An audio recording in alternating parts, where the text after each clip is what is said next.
ED की red में दखल देने को लेकर सुप्रीम कोर्ट से पश्चिम बंगाल की सीएम ममता बनर्जी को आज 5 तगड़े झटके लगे हैं। एक दो नहीं 5। और सुनिए क्या क्या झटके लगे हैं ममता बनर्जी को। पहला झटका, सुप्रीम कोर्ट ने ममता बनर्जी को नोटिस जारी करके, उनकी सरकार को नोटिस जारी करके जवाब मांग लिया है। ममता बनर्जी के बारे में तो हमने उसी दिन आपको बता दिया था कि जिस दिन वो कोलकाता में ईडी के छापे के बीच भागी भागी गई थी और फाइलें उठाकर चल दी थी, उसी दिन हमने आपसे कहा था कि ममता बनर्जी भले ही बंगाल में अपनी सियासत की दबंगई दिखा रही हैं, लेकिन बॉस उनसे बहुत बड़ा ब्लंडर हो गया है। आज सुप्रीम कोर्ट में वही बात साबित हो गई, क्योंकि सुप्रीम कोर्ट ने ममता सरकार की ऐसी क्लास लगा दी कि जवाब देते नहीं बन रहा था इन लोगों से। ईडी की रेड में दखल देने को लेकर सुप्रीम कोर्ट से पश्चिम बंगाल की सीएम ममता बनर्जी को आज 5 तगड़े झटके लगे हैं। एक दो नहीं 5।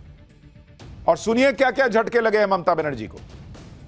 पहला झटका, सुप्रीम कोर्ट ने ममता बनर्जी को नोटिस जारी करके, उनकी सरकार को नोटिस जारी करके जवाब मांग लिया है। दूसरा झटका, ममता की पुलिस ने ईडी अफसरों पर जो एफआईआर की थी, उस एफआईआर पर कोर्ट ने रोक लगा दी। कौन बात का एफआईआर हो रहा है भाई। तीसरा झटका, सुप्रीम कोर्ट ने कह दिया कि ईडी के काम में दखल देना गंभीर मामला है। चौथा झटका, कोर्ट ने रेड से जुड़ी सीसीटीवी फुटेज और दूसरी डिवाइस को संरक्षित करने के लिए कहा है कि सब बचा के रखो। पांचवा झटका, कोर्ट ने कहा कि क्या पार्टी का नाम लेकर गंभीर अपराध की जांच में दखल दिया जा सकता है क्या। 8 जनवरी को जब ईडी ने कोलकाता में आईपैक के ठिकानों पर रेड मारी थी, जिसकी तस्वीरें पूरे देश ने देखी, और उससे ज्यादा देश हैरान था कि बाप रे बाप क्या ही चल रहा है, कि मुख्यमंत्री पहुंच गई, फाइल एकदम सीना से लगा के बाहर आ गई, अमित शाह, मोदी, पता नहीं किसको किसको क्या क्या बोल दिया। लेकिन तब ममता बनर्जी ने कहा था कि आईपैक उनकी पार्टी से जुड़ी है और लोग उनकी पार्टी की जानकारी चुराना चाहते थे, इसलिए भागी भागी गई थी अपनी पार्टी की रणनीति से जुड़ी फाइलें ईडी के हाथ से बचा कर लाने की। लेकिन कैसे आज सुप्रीम कोर्ट में ममता बनर्जी की ये दलीलें, ये बातें नहीं चल पाई। ममता बनर्जी को ऐसा नोटिस जारी हो गया जिसमें लग रहा है कि ममता बनर्जी जिस तरह की पॉलिटिक्स कर रही हैं, वो तो लेने के देने पड़ जाएंगे बॉस। क्योंकि ईडी तो ममता बनर्जी के खिलाफ सीबीआई जांच की मांग लेकर सुप्रीम कोर्ट चली गई। आज सुप्रीम कोर्ट ने क्या हुआ, क्या कहा है, वहां क्या क्या हुआ है, क्या ममता बनर्जी पर एफआईआर होगी, क्या उनको अरेस्ट भी किया जा सकता है, ईडी ने कौन से कोर्ट को सबूत दिखा दिए भाई जिससे पूरी टीएमसी पार्टी फंस रही है। कपिल सिब्बल और सिंघवी जैसे बड़े वकीलों की दलीलें कैसे ममता के काम नहीं आई, मतलब कैसे घमासान मचा है। क्या इसका इंपैक्ट बंगाल पे पड़ेगा, क्या बंगाल चुनाव में ममता बनर्जी कमजोर हो रही है जो हो रहा है, उसके बाद सब पर बात होगी। लेकिन पहले एक झलक देखिए।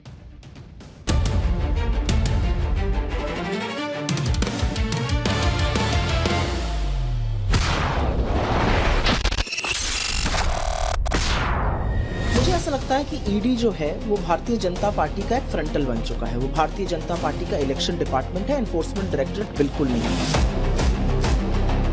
Central agency will interfere with the political party just before election. That is also not good. अंतिम जो धक्का वो हम देने वाले हैं बंगाल में ममता बनर्जी को। जब ईडी के छापे में ममता बनर्जी दनदनाते हुए आ गई थी बीच में, और उन्होंने उस वक्त सोचा नहीं होगा कि ऐसी नौबत आ जाएगी कि आज की डेट में उनकी सरकार पर ही तलवार लटक जाएगी, उनके अफसरों पर ही तलवार लटक जाएगी। क्योंकि जो ईडी दूसरों पर छापा मारा करती है, उस ईडी पर खुद ममता बनर्जी ने धावा बोल दिया था। और देश ने ऐसी तस्वीर आज तक नहीं देखी थी बॉस, कि कोई मुख्यमंत्री घुस जाए ईडी की रेड में और चीजें लेके बाहर आ जाए और एफआईआर हो जाए ईडी के लोगों पर। अब जब यह मामला सुप्रीम कोर्ट में पहुंच गया, तो ममता बनर्जी कोर्ट में बुरी तरह फंसती लग रही। उन पर सीबीआई जांच होने का खतरा मंडरा रहा है, जेल जाने का भी खतरा मंडराने लगा है। उधर ममता बनर्जी के डीजीपी पर भी तलवार लटकी हुई है। ईडी ने साफ कह दिया है कि बंगाल के डीजीपी को हटाया जाना चाहिए। ममता बनर्जी ने 2 काम किए थे। पहले तो ईडी के छापे के बीच धावा बोल दी, फाइलें उठा के ले गई। फिर दूसरा काम यह किया कि अपनी पुलिस से ईडी के अफसरों पर ही एफआईआर करवा दी। ये दोनों ही काम करके ममता बनर्जी ही फंस गई। और हमने आपको पहले कहा था कि गलत कर दिए, ब्लंडर कर दिए बॉस। क्योंकि ईडी बैकफुट पर गई नहीं, वो पहले कलकत्ता हाई कोर्ट गई, फिर वहां से सुप्रीम कोर्ट चली गई। ईडी इस मामले को लेकर सुप्रीम कोर्ट गई, और सुप्रीम कोर्ट में जब आज सुनवाई हुई, तो ममता सरकार को झटके पे झटके लगे। ईडी के मामले में ममता को एक बड़ा झटका तो यह लगा कि सुप्रीम कोर्ट ने ईडी के खिलाफ बंगाल पुलिस की एफआईआर ही रोक दी। ईडी के अधिकारियों के खिलाफ जो जांच चल रही है उस पर भी अगली सुनवाई तक रोक रहेगी। यानी कोर्ट का यह आदेश कि एफआईआर रोको ईडी के अधिकारियों पर और जांच भी रोको अभी जब तक अगली सुनवाई नहीं होगी 3 फरवरी को, ये सीधा सीधा संकेत दे रहा है कि कोर्ट को कौन सही कौन गलत लग रहा है। शुरुआती तौर पर बंगाल में ईडी के खिलाफ 3 एफआईआर दर्ज की गई, जिसमें से एक एफआईआर तो खुद सीएम ममता बनर्जी की शिकायत पर दर्ज की गई थी। इतना ही नहीं, ईडी के खिलाफ बंगाल पुलिस की जांच भी शुरू हो गई थी, लेकिन आज सुप्रीम कोर्ट ने उस पर सीधे रोक लगा दी। सुप्रीम कोर्ट का फैसला 24 घंटे में ममता बनर्जी को दूसरा बड़ा झटका है, क्योंकि इससे पहले कल कोलकाता हाईकोर्ट ने भी टीएमसी की उस याचिका को खारिज कर दिया था जिसमें टीएमसी ने यह मांग की थी कि ईडी अपनी रेड में टीएमसी से जुड़ा डेटा लेकर चली गई, उस डेटा को सुरक्षित किया जाए।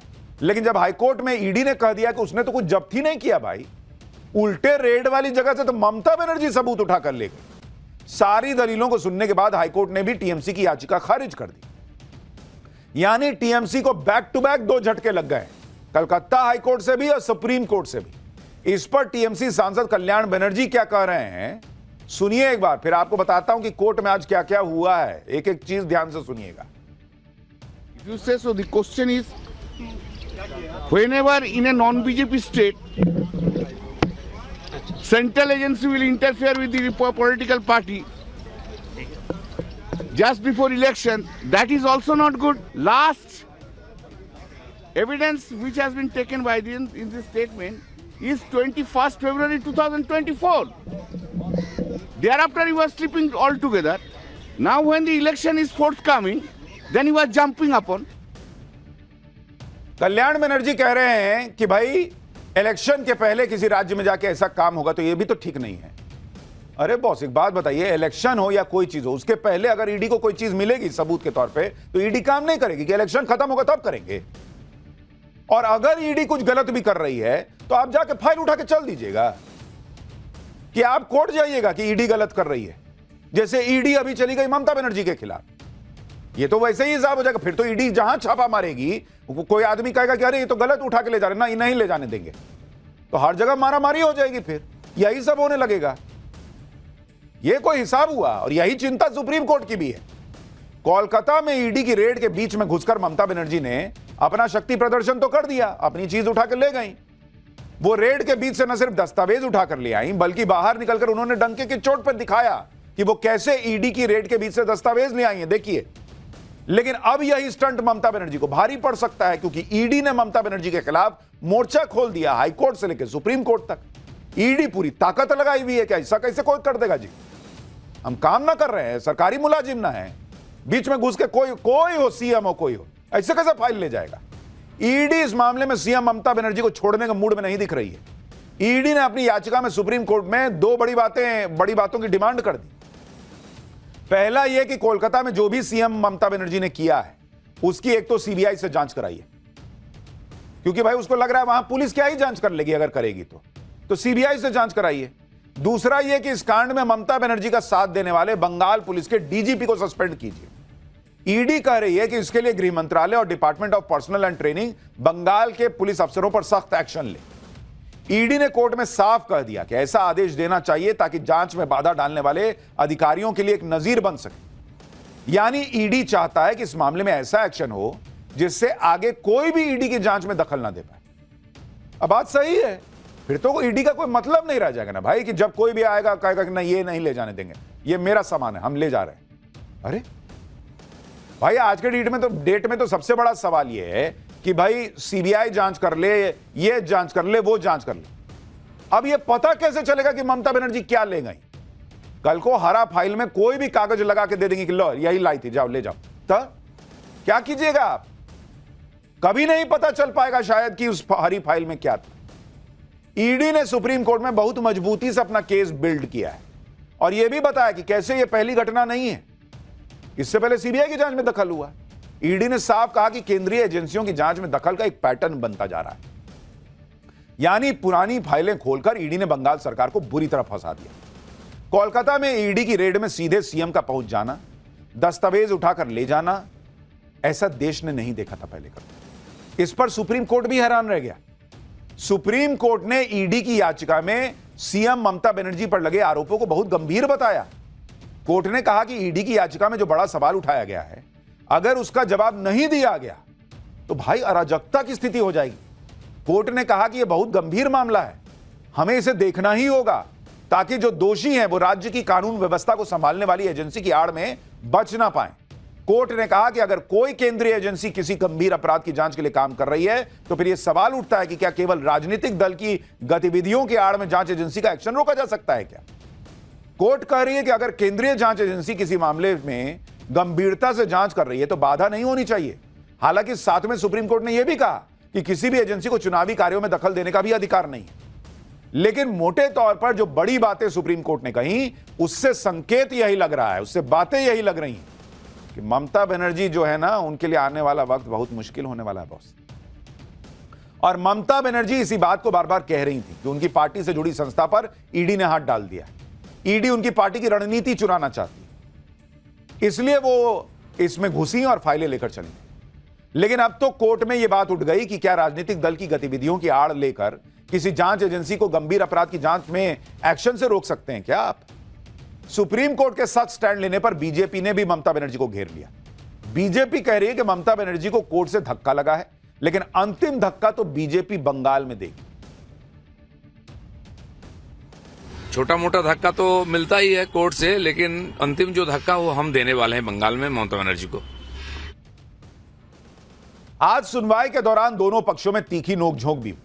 ईडी की तरफ से सॉलिसिटर जनरल तुषार मेहता ने तर्क रखे और बंगाल सरकार की तरफ से वरिष्ठ वकील कपिल सिब्बल ने जवाब दिया। तुषार मेहता ने कहा कि निजी कंपनी और उससे जुड़े लोगों पर ईडी की रेड थी।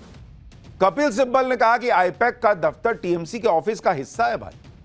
तुषार मेहता ने आरोप लगाया कि ममता डीजीपी कमिश्नर ने गलत तरीके से रेड को रोका। कपिल सिब्बल ने तर्क दिया कि पार्टी की चेयरमैन चुनावी दस्तावेज बचाने गई थी। मतलब वो ये बताने का प्रयास कर रहे हैं कि मुख्यमंत्री नहीं गई थी, पार्टी की चेयरमैन गई थी। तो पार्टी की चेयरमैन गई थी तो इतना पुलिस लेके कौन बात का गई थी? तुषार मेहता ने दावा किया कि रेड के दौरान कोलकाता पुलिस ने ईडी के अधिकारियों के फोन भी ले लिए, जिसे खारिज करते हुए कपिल सिब्बल ने कहा कि सारे दस्तावेज नहीं, लैपटॉप, आईफोन लेकर ममता वहां से आ गई थी।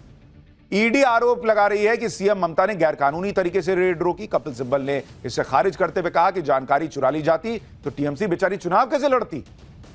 तुषार मेहता ने इशारों में सिब्बल पर निशाना साधते हुए कहा कि कोर्ट को एक दिशा निर्देश जारी करना चाहिए कि एक वकील जो किसी मुकदमे में पेश हो रहा है वो उससे जुड़े तथ्यों पर प्रेस कॉन्फ्रेंस न करे। जिसके जवाब में कपिल सिब्बल ने भी कहा कि ईडी और सीबीआई को अपने पसंदीदा पत्रकारों को केस से जुड़ी जानकारियां लीक नहीं करनी चाहिए। मतलब कोर्ट में भी जबरदस्त बहस दोनों तरफ से चली है। आप देखिए कि कपिल सिब्बल कह क्या रहे। उन्होंने कहा कि ममता बनर्जी तो रेड वाली जगह से सिर्फ लैपटॉप और आईफोन लेकर वहां से गई थी, लेकिन मैं आपको उस दिन की तस्वीर दिखा रहा हूं। 8 जनवरी को जब रेड हुई तो रेड वाली जगह से निकलने पर ममता बनर्जी के हाथ में हरे रंग की एक फाइल थी। यह इतनी बड़ी फाइल आपको लैपटॉप लग रही है, उसमें आपको कागज नहीं दिख रहा है, खाली लैपटॉप दिख रहा है उसमें आपको। और यह फाइल ममता बनर्जी, आप देखिए जब ममता बनर्जी आईपैक के दफ्तर में घुसी, उनके हाथ में तो कुछ नहीं है। ऐसा नहीं है कि वो हरी फाइल लेके आई थी उसमें लैपटॉप रख के ले गई हैं। भाई हरी फाइल तो वो अंदर से लेके निकली, एकदम लगा के कलेजे से साट के, जैसे कितनी अहम चीज लेकर आ रही हैं। अब कपिल सिब्बल कह रहे हैं कि ना खाली लैपटॉप और खाली आईफोन लाई थी। तो आईफोन तो दिख रहा है लेकिन उसमें तो कागज भी दिख रहा है, और जो शुरू में ममता बनर्जी के हाथ में नहीं था। तो सवाल है कि क्या कपिल सिब्बल कोर्ट को गुमराह कर रहे हैं? दूसरी बात, कोर्ट में यह भी कह दी गई कि भाई डीजीपी तो इसलिए गए थे क्योंकि ममता बनर्जी को Z+ सिक्योरिटी मिली है। तो जिसको जिसको Z+ सिक्योरिटी मिलेगी उसके साथ डीजीपी घूमते रहेंगे। ममता बनर्जी जहां जाएंगे दिन भर डीजीपी उन्हीं के साथ घूमेंगे, तो राज्य की कानून व्यवस्था क्या देखेंगे? ये कौन सा नया नियम बना है भाई कि जिसको Z+ सिक्योरिटी मिलेगी उसके साथ डीजीपी घूमेंगे? और यही ईडी कर रही है कि डराने धमकाने के लिए ये लोग लेकर आए थे तरह पुलिस और डीजीपी सबको, नहीं तो डीजीपी का आने का क्या मतलब था? और इसलिए ईडी कह रही है कि डीजीपी को हटाइए। सुप्रीम कोर्ट में सुनवाई के दौरान टीएमसी की एक बड़ी दलील यह भी रही कि इस मामले में अचानक से 2 साल बाद एक्शन क्यों हो रहा है, चुनाव के वक्त रेड क्यों डाली गई। इस पर ईडी ने कोर्ट में कहा कि घोटाले की जांच 2020 से चल रही है। जांच के दौरान खुफिया जानकारी मिली थी कि 20 करोड़ रुपए की अपराध की आय एक फर्म को ट्रांसफर की गई, फिर यह रकम आगे आईपैक से जुड़े लोगों को दी गई। कोर्ट में ईडी ने यह कहकर ममता सरकार को एक तरीके से फंसा दिया कि इस मामले में आईपैक ने शिकायत दर्ज नहीं कराई, ना ही कोर्ट में कोई अर्जी दी है। सबसे ज्यादा दिक्कत ममता बनर्जी को हो रही है। भाई जिसके हाथ छापा पड़ा वो तो कहे कि मेरे यहां से गलत चीज लेके गए हैं, वो नहीं कह रहा है, ममता बनर्जी कह रही हैं। सुप्रीम कोर्ट में आज कपिल सिब्बल ने बंगाल सरकार का पक्ष रखा। इस दौरान कपिल सिब्बल और सुप्रीम कोर्ट के जज के बीच क्या दलीलें आपस में एक्सचेंज हुई, उसका भी एक छोटा सा हिस्सा आपको बताता हूं। कपिल सिब्बल ने कहा कि बंगाल में चुनाव आईपैक संभालता है। आईपैक का पार्टी से 2021 में कॉन्ट्रैक्ट हुआ था और हम ये मानते कि ईडी ये सब जानती है। इस पर सुप्रीम कोर्ट ने पूछा कि बंगाल में चुनाव आईपैक करवाता है या चुनाव आयोग कराता है, तो कपिल सिब्बल बोले कि ईडी वहां टीएमसी का चुनावी डेटा न लेने गई थी। इस पर सुप्रीम कोर्ट ने कहा कि आपका दावा तो विरोधाभासी है। अगर ईडी को कुछ जब्त करना ही था तो वो डेटा जब्त कर लेती, लेकिन कुछ जब्त ही नहीं हुआ। इस पर सिब्बल ने कहा कि वो फोटोग्राफ भी तो ले सकते हैं, उनको कुछ जब्त करने की जरूरत नहीं पड़ती। अब आप लॉजिक देखिए, पहले कह रहे हैं कि ईडी वहां दस्तावेज लेने गई, फिर कह रहे हैं कि नहीं फोटो ले लिए होंगे। अरे ईडी को पता था कि 12 बजे ममता बनर्जी आने वाली हैं, 6:30 बजे से जांच चल रही थी। ईडी को अगर डेटा ही चुराना होता तो फोटो लेता, फाइल इधर से उधर नहीं कर देता तब तक। और फोटो क्यों लेगा बॉस? उसको सपना आया था कि ममता बनर्जी ऐसे दंदनाते आएंगी या फाइल लेके चल देंगी।